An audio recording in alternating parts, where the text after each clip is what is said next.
Hello friends, welcome. दोस्तों, आज के इस वीडियो सेशन के माध्यम से हम देखने वाले हैं बीपीएससी एग्ज़ाम, जो कि आपके आने वाले समय में बहुत ही करीब आ चुके हैं। इसके लिए वन लाइनर क्वेश्चंस को हम देखने वाले हैं, जो कि बड़ा ही इंपॉर्टेंट हो जाते हैं आपके बीपीएससी एग्ज़ाम के लिए। ये वीडियो आपके लिए एक रिवीजन टाइप में भी आप समझ लीजिए, या फिर आपके लिए ये बीपीएससी में जो भी क्वेश्चन आएंगे उसको वन लाइनर टाइप में भी आप इसको समझ सकते हैं। मैं दोस्तों बता दूं, कुल मिलाकर के 1400 क्वेश्चंस की ये सीरीज़ है, जिसमें से आज के इस वीडियो में हम लगभग 50 या फिर 60 क्वेश्चंस को देखेंगे। ज़्यादा चीज़ों के ऊपर बात नहीं करेंगे, हम केवल और केवल क्वेश्चंस और आंसर्स के ऊपर बात करते जाएंगे। तो पहला क्वेश्चन हमारा लिखा हुआ है कि बिहार में गया नगर किस नदी के तट पर स्थित है। तो याद रखिएगा दोस्तों, तो जो बिहार का जो गया नगर है वो आपकी ये फल्गु नदी के तट पर स्थित है। इस क्वेश्चन का option number D right answer होगा। नेक्स्ट है, निम्नलिखित में से कौन सा स्थान बिहार का सबसे ऊंचा स्थान माना गया है। तो बिहार का जो सबसे ऊंचा स्थान है दोस्तों वो है सोमेश्वर किला। ये आपका ऑप्शन नंबर सी आपका राइट आंसर हो जाएगा। नेक्स्ट है, रामधारी सिंह दिनकर का जन्म बिहार के मतलब कहाँ पे हुआ था। तो ये ध्यान रखिएगा, जो रामधारी सिंह दिनकर थे इनका जन्म हुआ था दोस्तों आपके ऑप्शन नंबर डी, यानी कि समरिया मुंगेर के पास में। ठीक है, समरिया मुंगेर के पास में इनका जन्म हुआ था। ठीक है, नेक्स्ट क्वेश्चन पे चलते हैं।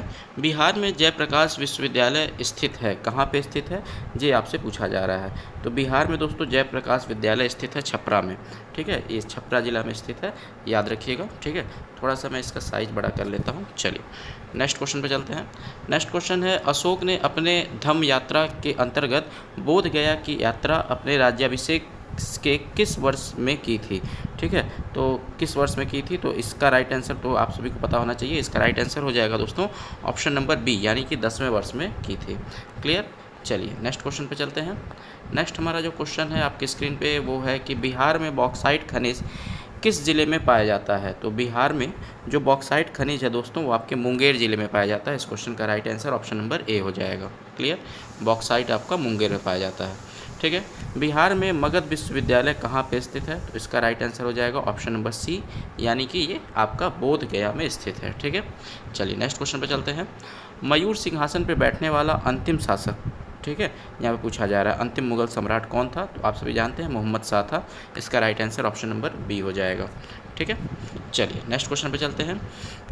मौर्य साम्राज्य के संस्थापक कौन थे। तो मौर्य साम्राज्य के संस्थापक आप सभी जानते होंगे। इस क्वेश्चन का option number D right answer होगा। चंद्रगुप्त मौर्य नाम था। ठीक है, धनानंद को हरा करके इन्होंने हासिल किया था ये पदवी। उसके बाद है कि बिहार में चीनी मिट्टी कहाँ पाई जाती है। तो दोस्तों बिहार में जो चीनी मिट्टी है वो पाई जाती है आपके भागलपुर और मुंगेर के साइड में, यानी कि इस क्वेश्चन का option number B right answer हो जाएगा। क्लियर। चलिए नेक्स्ट क्वेश्चन पे चलते हैं। क्वेश्चन नंबर 11वां हमारा है कि बिहार में तिलका मांझी विश्वविद्यालय कहाँ पर है। ठीक है, तो क्वेश्चन नंबर 11 का जो राइट आंसर होगा दोस्तों ऑप्शन नंबर डी हो जाएगा, यानी कि ये भागलपुर में है। ठीक है, तिलका मांझी विश्वविद्यालय आपके भागलपुर में है। ठीक है, नेक्स्ट क्वेश्चन ये लिखा हुआ है कि बिहार में Arabic and Persian research institute स्थित है। Arabic and Persian research institute, आप ध्यान रखिएगा दोस्तों, ये स्थित है आपके ऑप्शन नंबर सी में, यानी कि पटना, जो बिहार की राजधानी है पटना में जो है Arabic and Persian research institute स्थित है। ठीक है, यहाँ पे पूछ रहा है जरासंध के पिता का क्या नाम था। क्वेश्चन नंबर 13 है। इसका राइट आंसर होगा दोस्तों, याद रखिएगा, बृहद्रथ नाम था, बृहद्रथ का बेटा था जरासंध। ठीक है, चंद्रगुप्त मौर्य का प्रधानमंत्री कौन था। 4 ऑप्शंस लिखे हुए हैं, चाणक्य, तिवर, मेगस्थनीज, भद्रबाहु। ठीक है, तो क्वेश्चन नंबर 14वें का जो राइट आंसर होगा वो हो जाएगा, इनके जो मंत्री थे वो थे चाणक्य। और आप जानते हैं कि इनका बहुत ही बड़ा रोल था, इनको मतलब चंद्रगुप्त मौर्य को बनाने में कहा जाए। ठीक है, चलिए नेक्स्ट क्वेश्चन है कि बिहार में अग्रसर मिट्टी कहाँ पाई जाती है, यानी कि क्ले, जो आपकी फेरी क्ले मिनरल फाउंड कहाँ, मतलब कहाँ पाया जाता है, ये पूछा हुआ है। ठीक है, तो इसका जो राइट आंसर होगा क्वेश्चन नंबर 15 का वो हो जाएगा ऑप्शन नंबर ए, यानी कि ये भी आपके भागलपुर में ही साइड में पाया जाता है। भागलपुर और मुंगेर के साइड में ज़्यादातर खनिज पाए जाते हैं, तो ये आप ध्यान रखिएगा। ठीक है, तो चलिए नेक्स्ट क्वेश्चन पे चलते हैं। विश्व में सबसे लंबा महात्मा गांधी सेतु भारत के किस राज्य में स्थित है। तो आप जानते हैं कि बिहार में स्थित है, इसको तो बताने की ज़रूरत नहीं है। ठीक है, चलिए नेक्स्ट क्वेश्चन क्वेश्चन नंबर 17वां है कि बिहार में बुद्ध की ताम्र मूर्ति कहाँ से प्राप्त हुई थी। ठीक है, क्वेश्चन नंबर 17वें का राइट आंसर होगा ऑप्शन नंबर सी, यानी कि सुल्तानगंज से जो है ये आपकी बुद्ध की जो है ताम्र की मूर्ति जो है प्राप्त हुई थी। ठीक है, उसके बाद क्वेश्चन पूछा जा रहा है किसके शासनकाल में प्रथम बौद्ध संगीति का आयोजन किया गया था। तो ये बौद्ध संगीतियाँ दोस्तों बहुत ही इंपॉर्टेंट होती हैं और सारे एग्जाम में पूछी जाती हैं। तो पहली जो बौद्ध संगीति थी वो आप जानते हैं अजातशत्रु के टाइम में आयोजित कराई गई थी। ठीक है, चलिए नेक्स्ट क्वेश्चन पे चलते हैं कि बिहार में पहला हरिजन मुख्यमंत्री कौन था। बिहार का पहला हरिजन मुख्यमंत्री आपसे पूछा जा रहा है। तो ये हो जाएगा आपका भोला पासवान शास्त्री, यानी कि ऑप्शन नंबर डी आपका राइट आंसर होगा इस क्वेश्चन का। ठीक है, चलिए उसके बाद पूछा हुआ है महाजनपद में पावापुरी किसकी राजधानी थी। ठीक है, पावापुरी किसकी राजधानी थी ये पूछा जा रहा है। तो पावापुरी आपकी मल्ल गणराज्य की राजधानी थी। इस क्वेश्चन का option number D right answer होगा। ठीक है, चलिए उसका पूछा गया है तृतीय बौद्ध संगीति का आयोजन कब हुआ। चलिए ये भी मतलब बहुत ज़रूरी क्वेश्चन है दोस्तों। आप जानिएगा कि चारों बौद्ध संगीतियाँ आपको देख करके जानी है, क्योंकि हर एक एग्जाम में यहाँ से क्वेश्चन आता है। तो तृतीय बौद्ध संगीति जो है आप जानते हैं कि 250 ईसा पूर्व में इसका आयोजन कराया गया था। इस क्वेश्चन का option number A right answer हो जाएगा। चलिए नेक्स्ट क्वेश्चन हमारा क्वेश्चन नंबर 22 है। महात्मा गांधी ने प्रथम सत्याग्रह बिहार के किस स्थान से शुरू किया था। तो आप जानते हैं कि मैंने बताया भी है कि चंपारण सत्याग्रह जो थी वो इनकी पहली सत्याग्रह थी। ऑप्शन नंबर ए इसका राइट आंसर हो जाएगा। ठीक है, नेक्स्ट क्वेश्चन नंबर 23। बिहार का सबसे बड़ा भूकंप किस वर्ष में आया था। मतलब बिहार में जो सबसे बड़ा भूकंप है वो किस वर्ष में आया था। तो ये आया था आपको 1934 में। ठीक है, ऑप्शन नंबर बी इस क्वेश्चन का राइट आंसर होगा। ठीक है, नेक्स्ट क्वेश्चन रानी लक्ष्मीबाई रेजिमेंट किसने बनाई। ठीक है, रानी लक्ष्मीबाई रेजिमेंट जो है ये किसने बनाया है। तो ये जो है बनाया है सुभाष चंद्र बोस ने बनाया था। ठीक है, ऑप्शन नंबर डी इस क्वेश्चन का राइट आंसर होगा। ठीक है, चलिए नेक्स्ट क्वेश्चन मगध राज में प्रसिद्ध चिकित्सक जीवक किसके शासनकाल में थे। तो जीवक का शासनकाल पूछा जा रहा है। ठीक है, तो जीवक आप जानते हैं दोस्तों ये बिंबिसार के शासनकाल में थे। ठीक है, इस क्वेश्चन का right answer option number B हो जाएगा। ठीक है, बिंबिसार। नेक्स्ट क्वेश्चन बिहार में अति निर्धन वर्गों के लिए जीविका परियोजना किसकी सहायता से प्रारंभ की गई है। चार ऑप्शन हैं भारतीय स्टेट बैंक, विश्व बैंक, एशिया बैंक या फिर इनमें से कोई नहीं या फिर सभी। ठीक है, तो क्वेश्चन नंबर 26वें के लिए जो आपका राइट आंसर होगा दोस्तों वो हो जाएगा विश्व बैंक, यानी कि ऑप्शन नंबर बी इस क्वेश्चन का राइट आंसर होगा। ठीक है, चलिए नेक्स्ट क्वेश्चन नंबर 27वां हमारे स्क्रीन पे आप देख सकते हैं। क्वेश्चन नंबर 27वां लिखा हुआ है कि बिहार में लगनी राग किस अवसर पर गाया जाता है। ठीक है, दिवाली, विवाह, अंतिम संस्कार या फिर जन्म महोत्सव। ठीक है, उसके बाद उपरोक्त सभी लिखा हुआ है। ठीक है, तो बिहार में लगनी राग के बारे में पूछा जा रहा है। तो इसको ध्यान रखिएगा दोस्तों कि बिहार में जो लगनी राग है वो विवाह के अवसर पर गाया जाता है। लगन आप जान ही रहे हैं, विवाह से आप इसको रिलेट कर सकते हैं। ऑप्शन नंबर बी इस क्वेश्चन का राइट आंसर होगा। ठीक है, उसके बाद लिखा हुआ है किस शासक ने स्वयं को लिच्छवी दोहित्र के नाम से जाना था। तो लिच्छवी दोहित्र आप सभी जानते हैं कि ये कहा जाता है किसको, समुद्रगुप्त को, यानी कि इस क्वेश्चन का right answer option number B हो जाएगा, समुद्रगुप्त। क्लियर, चलिए नेक्स्ट क्वेश्चन पे चलते हैं। पूछा हुआ है द्वितीय बौद्ध संगीति की अध्यक्षता किसने की थी। ठीक है, द्वितीय बौद्ध संगीति की अध्यक्षता किसने की थी। तो इस क्वेश्चन का जो राइट आंसर होगा वो हो जाएगा आपका क्या, यहाँ पे सम कमी लिखा हुआ है, यानी कि ऑप्शन नंबर ए इस क्वेश्चन का राइट आंसर हो जाएगा, साब कमी। ठीक है, चलिए नेक्स्ट क्वेश्चन पे चलते हैं। महायान शाखा का संबंध किससे है। तो हिमयान, महायान, वज्रयान ये सभी आप जानते हैं दोस्तों, ये संबंधित है बौद्ध धर्म से। ठीक है, इस क्वेश्चन का राइट आंसर हो जाएगा ऑप्शन नंबर ए, यानी कि बुद्धिस्ट से। बिहार में प्रथम खुला विश्वविद्यालय यानी कि ओपन यूनिवर्सिटी कहाँ पे खोली गई थी या फिर कौन सी थी ये पूछा जा रहा है। तो नालंदा, ललित नारायण, वीर कुंवर सिंह या फिर पटना विश्वविद्यालय। तो इस क्वेश्चन का जो राइट आंसर होगा बिहार में पहली ओपन यूनिवर्सिटी ये आपकी थी दोस्तों नालंदा विश्वविद्यालय। ठीक है, और ये बिहार शरीफ में है। इसका option number A right answer होगा। नेक्स्ट क्वेश्चन लिखा हुआ है निम्नलिखित में से कौन बिहार के पहले राज्यपाल थे। तो बिहार के पहले राज्यपाल का नाम पूछा जा रहा है और इस क्वेश्चन का जो राइट आंसर होगा दोस्तों याद रखिएगा वो हो जाएगा आपका ऑप्शन नंबर बी। जो बिहार के पहले राज्यपाल थे उनका नाम था सर जेम्स डेविड सिम्प्टन। ठीक है, इस क्वेश्चन का right answer option number B हो जाएगा, सर जेम्स डेविड सिम्प्टन। ठीक है, चलिए 33वां नंबर क्वेश्चन आपका है कि बोध गया में पुरातात्विक संग्रहालय की स्थापना कब हुई थी। ठीक है, मतलब आर्कियोलॉजिकल म्यूजियम का स्थापना कब किया गया था बोध गया में, ये क्वेश्चन पूछ रहा है। तो इसका राइट आंसर हो जाएगा ऑप्शन नंबर बी, यानी कि 1956 में हुआ था। क्लियर, चलिए नेक्स्ट क्वेश्चन बिहार में सबसे पहले किस स्थान पर 9 पाषाण युगीन अवशेष प्राप्त हुए? ठीक है, 4 ऑप्शन है, बोधगया, चिरांद, गोलघर या फिर पूर्णिया। ठीक है, तो इस क्वेश्चन का राइट आंसर हो जाएगा दोस्तों ऑप्शन नंबर बी, यानी कि चिरांद से जो है सबसे पहले प्राप्त हुए थे, याद रखिएगा। ठीक है, सबसे पहले आपके 9 पाषाण अवशेष जो है आपके चिरांद से प्राप्त हुए थे। क्लियर।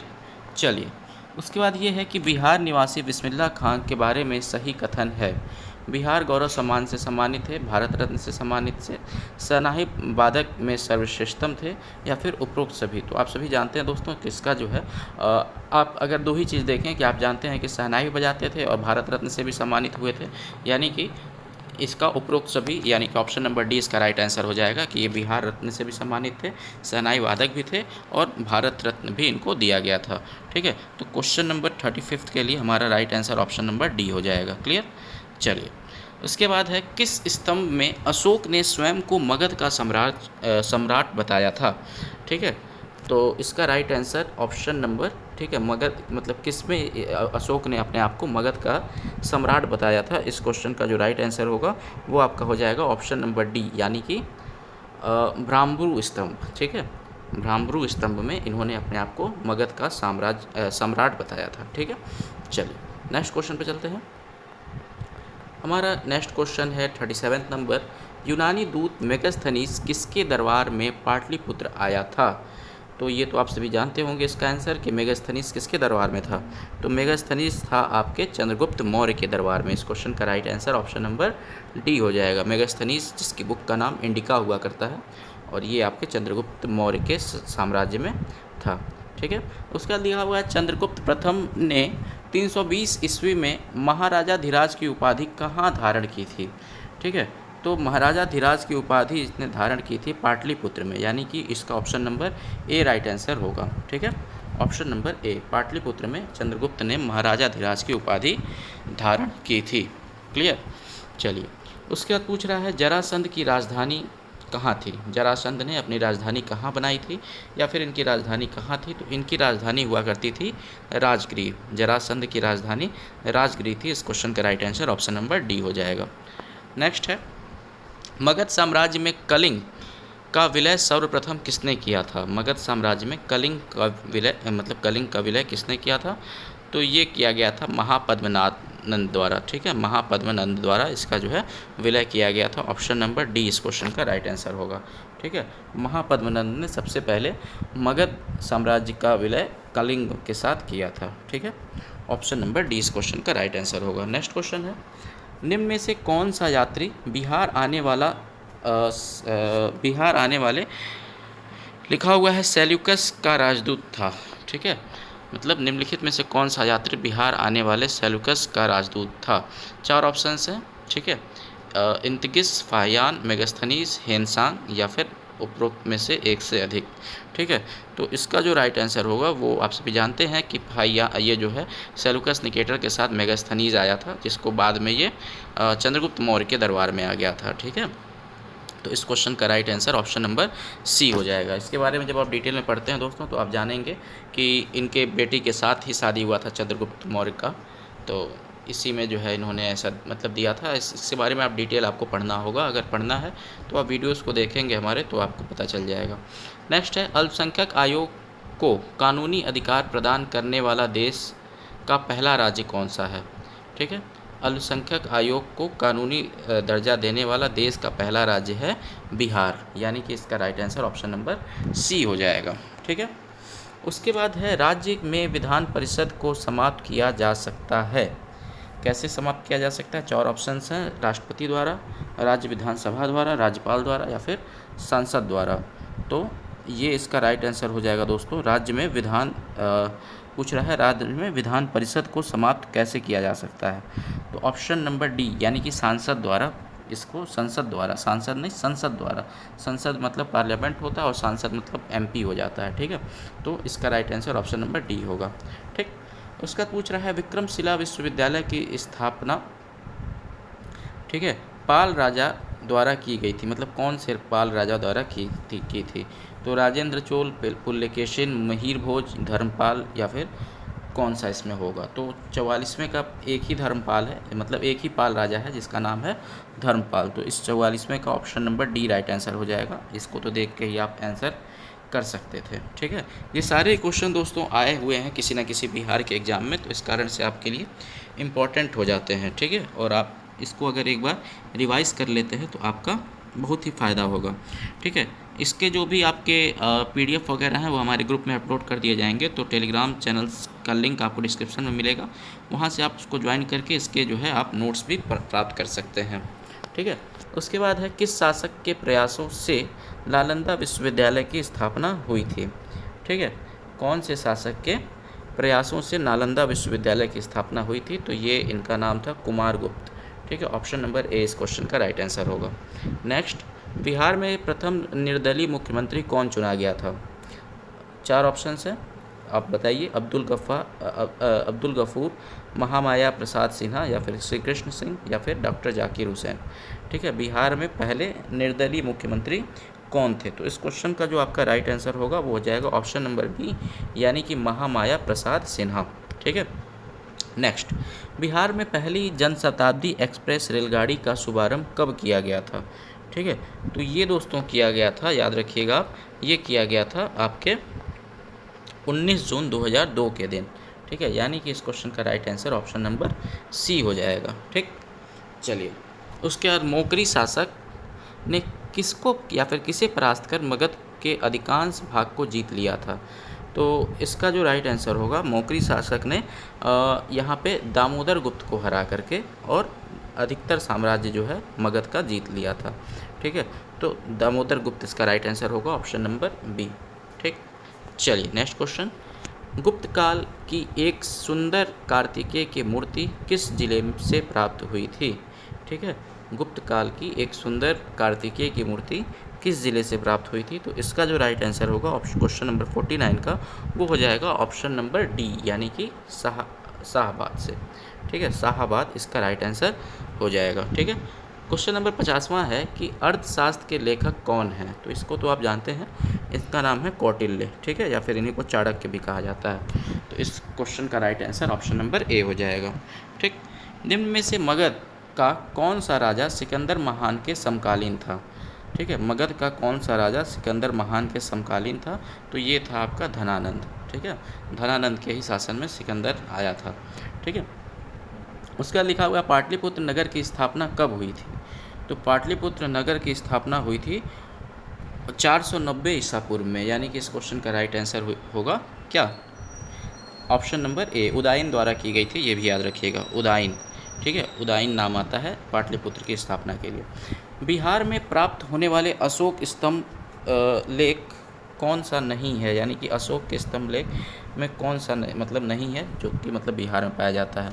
4-5 ऑप्शन है। ठीक है, इसमें जो राइट आंसर हो जाएगा तो ये होगा आपका ऑप्शन नंबर सी, यानी कि यहाँ पे लिखा हुआ है रुमिनदेई। ठीक है, रुमिनदेई वाला जो है वो आपका अशोक का नहीं है, बाकी लोरिया अराज, ठीक है, अरेराज है, अराराज इंग्लिश में लिखा हुआ, अरेराज हिंदी में लिखा हुआ। ठीक है, तो लोरिया अराराज और लोरिया नंदगढ़, उसके साथ साथ रामपुरवा, ये सब अशोक के स्तंभ लेख हैं, लेकिन आपके रुमनदई ये जो है आपके अशोक के नहीं है। ठीक है, नेक्स्ट है, चीनी यात्री ह्वेनसांग ने किसके शासनकाल में संपूर्ण बिहार की यात्रा की थी? तो ह्वेनसांग आप सभी जानते हैं दोस्तों, ये ह्वेनसांग आया था हर्षवर्धन के टाइम पीरियड में। तो इस क्वेश्चन का right answer option number C हो जाएगा। ठीक है, चलिए नेक्स्ट, बिहार राज्य के किस स्थान पर देश का सबसे बड़ा पशु मेला लगता है? तो देश का जो सबसे बड़ा पशु मेला है दोस्तों, वो सभी आप जानते हैं कि ये आपका सोनपुर मेला होता है। तो इस क्वेश्चन का right answer option number C हो जाएगा। ठीक है, बहुत बड़ा मेला लगता है ये, और ये देश का सबसे बड़ा जो है पशु मेला है। नेक्स्ट है कि बिहार राज्य की पहली रेलवे का क्या नाम था? ठीक है, बिहार राज्य की पहली रेलवे का क्या नाम था? तो इसका नाम था ईस्ट इंडिया रेलवे, यानी कि ऑप्शन नंबर डी इस क्वेश्चन का राइट आंसर होगा। विश्व पर्यावरण दिवस हर साल किस तारीख को मनाया जाता है? तो ये तो आप सभी जानते होंगे, 57 का जो option number C right answer हो जाएगा, यानी कि ये 5 जून को मनाया जाता है। ठीक है, चलिए नेक्स्ट है, कीड़ों के अध्ययन को क्या कहा जाता है? कीड़ों के अध्ययन को क्या कहा जाता है? तो कीड़ों के अध्ययन को ऑर्निथोलॉजी तो कहा नहीं जाता है, ये बर्ड के अध्ययन को कहा जाता है। एंथ्रोपोलॉजी भी नहीं कहा जाता है, जियोलॉजी भी नहीं कहा जाता है। तो इसका जो राइट आंसर हो जाएगा वो हो जाएगा क्या? चलिए देख लेते हैं, एंटोमोलॉजी, ये राइट आंसर हो जाएगा। कीड़ों के अध्ययन को एंटोमोलॉजी कहते हैं। ठीक है, चलिए। नालंदा विश्वविद्यालय भारत के का सर्वश्रेष्ठ बौद्ध शिक्षा के लिए चर्चित था। नालंदा किस राज्य में स्थित है? तो आप सभी जानते हैं नालंदा जो है बिहार में स्थित है। इस क्वेश्चन का right answer option number D हो जाएगा। क्लियर। चलिए उसके बाद, बिहार के किस शहर में पहला दूरदर्शन केंद्र स्थापित हुआ था? ठीक है, तो बिहार के आप जानिएगा जो आपका शहर पूछा हुआ है, तो 4 ऑप्शंस हैं, पटना, मुजफ्फरपुर, सहरसा या फिर भागलपुर। ठीक है, तो इसका जो राइट आंसर हो जाएगा वो हो जाएगा मुजफ्फरपुर। मुजफ्फरपुर में पहला रेडियो स्टेशन यहाँ पे, या फिर दूरदर्शन केंद्र, सॉरी, पहला दूरदर्शन केंद्र आपका जो है मुजफ्फरपुर में प्रारंभ किया गया था। इस क्वेश्चन का option number B right answer होगा। ठीक है, तो यहाँ पर हमने जो है आज के इस वीडियो सेशन के माध्यम से कुल मिलाकर के 60 क्वेश्चन को देख लिया। कुल मिलाकर के हमारी ये 1400 या फिर 1300 से प्लस क्वेश्चंस की सीरीज़ है। इसको आप डेली फॉलो कीजिए। आप ज़रूर बताइएगा कि आपको ये वीडियो कैसा लगा। वीडियो को लाइक कीजिएगा, और दोस्तों मैं बता दूं आपको कि इसका PDF लेने के लिए आप हमारे टेलीग्राम ग्रुप को ज्वाइन कर सकते हैं, वहाँ से आपको मिल जाएगा। ठीक है, चलिए आशा करते हैं आपको वीडियो पसंद आया होगा। वीडियो को लाइक, चैनल को सब्सक्राइब और साथ ही साथ बेल आइकन दबाइएगा। धन्यवाद।